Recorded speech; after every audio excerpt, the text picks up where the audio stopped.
Cabin mate 24 hours study hall and work space mobile app download చేసుకుని ఇప్పుడే మీ cabin book చేసుకోండి. నమస్తే, నేను విజయ్.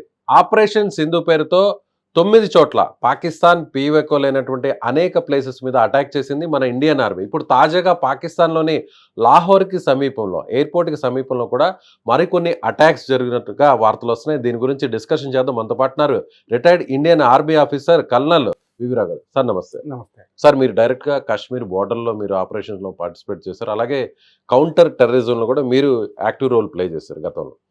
ఇప్పుడు ప్రజెంట్ మరొక అటాక్ కూడా జరిగింది. ఆపరేషన్ సింధూర్ తర్వాత ఇంకో అటాక్ జరిగింది అంటారు. అది మనం చేసామా, లేదంటే బెలూచిస్తాన్ లిబరేషన్ ఆర్మీ వాళ్ళు చేశారంటారా?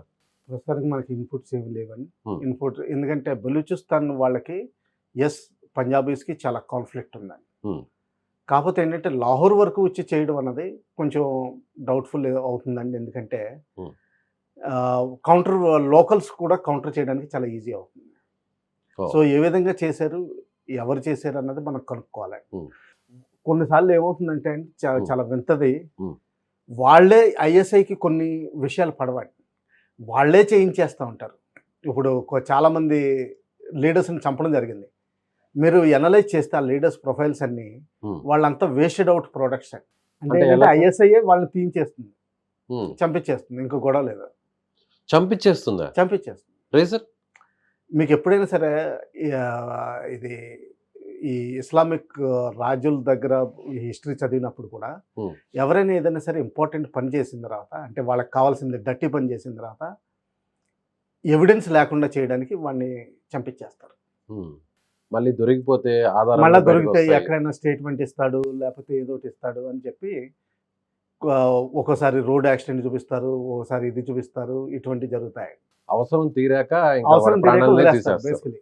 వస్తున్నటువంటి ఇన్ఫర్మేషన్ దీని ప్రకారం చూస్తే, సో డ్రోన్ అటాక్ జరిగింది, ఆ డ్రోన్ పైన నుంచి నేరుగా వచ్చి ఆ ప్లేసెస్ మీద అటాక్ చేసింది అని ఒక న్యూస్ వస్తుంది. ఇంకొక న్యూస్, పాకిస్తాన్ ఆర్మీయే ఆ డ్రోన్స్ని అటాక్ చేసింది, డ్రోన్స్ కింద పడిపోవడంతో ఒకసారిగా మంటలు అలుముకున్నాయి, అంటుకున్నాయి అంటున్నారు. మరో వార్త ఏంటంటే బెలూచిస్తాన్ లిబరేషన్ ఆర్మీయే అటాక్ చేసింది అని అంటున్నారు. దీంట్లో ఏది రైట్ అయి ఉండొచ్చు? అంటే డ్రోన్స్ అయితే ఎవరు దీని మీద వెనక ఉండొచ్చు? మనం నిజంగా కామెంట్ చేయడం మంచిది కాదండి. ఎందుకంటే విత్ ఇన్అడిక్వేట్ ఇన్ఫర్మేషన్ స్పెక్యులేషన్ మంచిది కాదు. ఎందుకంటే ఏమాత్రం కొంచెం సపోర్టింగ్ ఎవిడెన్స్ దొరికినా కానీ మనం అనుకోవచ్చు. Hmm. బిఎల్ఏ బలూచిస్తాన్లో మాత్రం వాళ్ళు ఎక్కడ పంజాబీస్ దొరికినా కానీ వాళ్ళని కస్టడీలోకి తీసుకోవడం జరుగుతుంది. వాళ్ళని కొన్ని డెత్స్ కూడా అయినాయండి, దానిలో డౌట్ ఏం లేదు. ఎందుకంటే పంజాబీస్ విపరీతంగా డామినేట్ చేస్తారు కంప్లీట్ పాకిస్తాన్లో. మొత్తం రూల్ అంతా వాళ్ళదే. మిలిటరీ ఆఫీసర్స్ కానివ్వండి, పొలిటీషియన్స్ కానివ్వండి, ఇండస్ట్రియలిస్ట్ కానివ్వండి, మెయిన్ కీ డ్రగ్ స్మగ్లర్స్ వీళ్ళందరూ కానివ్వండి. ఇంకొక ఇన్ఫర్మేషన్ కూడా వస్తుంది సార్. పాకిస్తాన్ ఆర్మీ వెళ్తున్న వెహికల్ మీద కూడా అటాక్ చేశారు, ఐఈడి బాంబ్స్ ని పేల్చారు. అందులో 15 మంది. అందులో బిఎల్ఏ డౌట్ లేదండి. Hmm. వాళ్ళు ఒప్పుకున్న, వాళ్ళు స్టేట్మెంట్ రిలీజ్ చేశారు. Hmm. అందులో బిఎల్ఏ డౌట్ లేదు. కొన్ని ఫోటోగ్రాఫ్స్ కూడా వాళ్ళు మీడియాలో రిలీజ్ చేశారు. Hmm. అందులో డౌట్ ఏం లేదండి. ఇప్పుడు పాకిస్తాన్కి ఆపరేషన్ సింధూర్ ఓవైపు అది క్లోజ్ అయిపోయింది, సక్సెస్ఫుల్ అయింది. మరోవైపు బీఎల్ఏ నుంచి ఇలాంటి అటాక్స్. సో బిఎల్ఏ మూలిగే నక్క మీద తాటిపండు పడింది అంటారు చూసారా, అలాంటి సామెతను గుర్తు తెచ్చుకోవచ్చా ఇప్పుడు పాకిస్తాన్ పరిస్థితి చూస్తే? తెచ్చుకోవచ్చండి. ఇంకా కొంచెం ఎడిషన్ ఉందండి. టీటీపీ కూడా అక్కడ 50 మంది జవాన్లని పోస్టులను వెకేట్ చేయించేసి పాకిస్తాన్ ఆ జవాన్లు బందీల కింద పట్టుకుని వాళ్ళని తన కంట్రోల్లో పెట్టుకుంది. వాళ్ళకి సపోర్ట్గా ఒక స్లీపర్ ఆర్గనైజేషన్, జనరల్గా స్లీపర్ సెల్స్ ఉంటాయి, ఒక స్లీపర్ ఆర్గనైజేషన్ ఉంది, లాల్ మసీద్ అని రాజధానిలో రావల్పిండిలో. Oh. దీని మీద ఎంత కోపం అంటే పాకిస్తాన్ ఆర్మీకి జనరల్ ముషరఫ్ ఆర్మీతో అటాక్ చేయించాడు మసీద్ మీద. ఆ మసీదు చీఫ్ క్లరిక్ ఎగనెస్ట్ పాక్ గవర్నమెంట్ ఇప్పుడు మాట్లాడుతున్నారు, ఎందుకు చేయాల్సి వచ్చింది మీరు. Hmm. సో ఆ విధంగా ఇంటర్నల్ ప్రాబ్లమ్స్ ఉన్నాయి. తర్వాత ఎవరైతే మెజారిటీ పార్టీ గెలిచారో ఆయన జైల్లో ఉన్నాడు, ఆయన సపోర్టర్స్ ఎక్కువ ఉన్నారు. 2 years బ్యాక్ని లాహోర్ కోర్ కమాండర్ ఇంటి మీద అటాక్ జరిగింది. Hmm. దానికి చాలా సింబాలిక్ కూడా ఉంది. ఏంటంటే అది ఒరిజినల్ జిన్నా ఓన్డ్ హౌస్. అది ఆర్మీకి లీజ్ మీద ఉంది, అంటే పర్మనెంట్ రెంట్ మీద ఉంది. అటువంటి అంటే father of the nation house మీద అటాక్ చేయడం, లేకపోతే లాహోర్ కోర్ కమాండర్ మీద ఇంటి మీద ఫైర్ చేయడం, ఇది నిజంగా అది ఏంటంటే ఒక పొలిటికల్ పార్టీ, తెరికే ఇన్సాఫ్ అన్నది పొలిటికల్ పార్టీ చేసింది.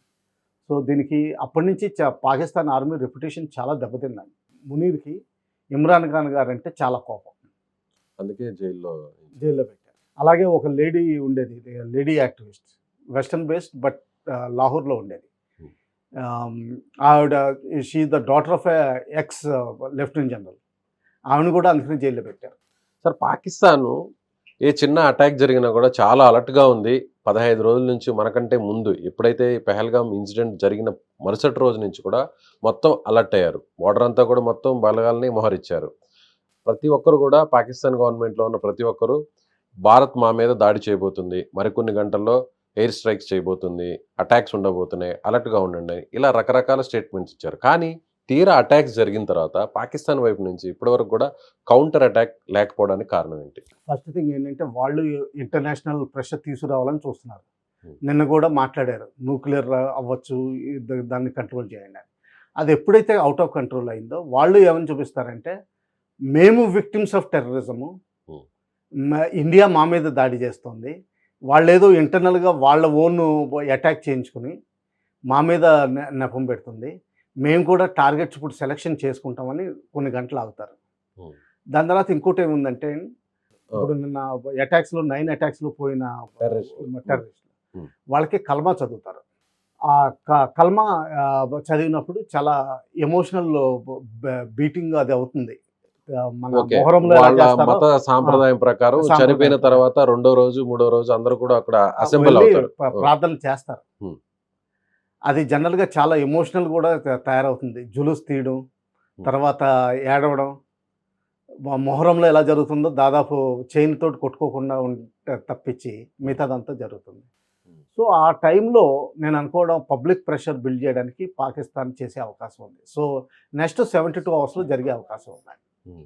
కానీ వాళ్ళు ఏంటంటే వెయిట్ చేసేది ఏంటంటే ఏదో టార్గెట్ మేము సెలక్షన్ చేసుకుంటున్నాం అన్నట్టుగా చూడడానికి. ఇంకోటి ఏంటంటే ఏ విధంగా రియాక్షన్ చేస్తారన్నది కూడా ఇప్పుడు డౌట్ఫుల్గా ఉంది. కేవలం ఫేస్ సేవర్ అంటే ఇప్పుడు మేము దెబ్బతిన్నాము, మాకు క్షమత లేదు, అందుకని చెప్పి ఏదో, కాకపోతే ఏంటంటే మేము ఒక రెస్పెక్టబుల్ కంట్రీ, రెస్పెక్టబుల్ ఆర్మీ, అందుకని చెప్పి మా ఫేస్ సేవ్ చేసుకోవాలి, మేము ఏదో చేసామని చూపించి, ఏదో కొంచెం చూపించి లాస్ట్ టైం చేసినట్టు వైండప్ అయిపోతుంది.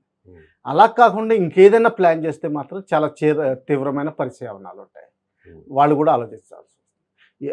ఇంకోటి ఏంటి ఆలోచించాల్సింది ఏంటంటే, మనకంటే టెర్రరిస్ట్ టార్గెట్స్ దొరికినాయి ఎప్పటి నుంచో, కానీ మన సైడ్ వాళ్ళకి టెర్రరిస్ట్ టార్గెట్స్ ఏమీ లేవు.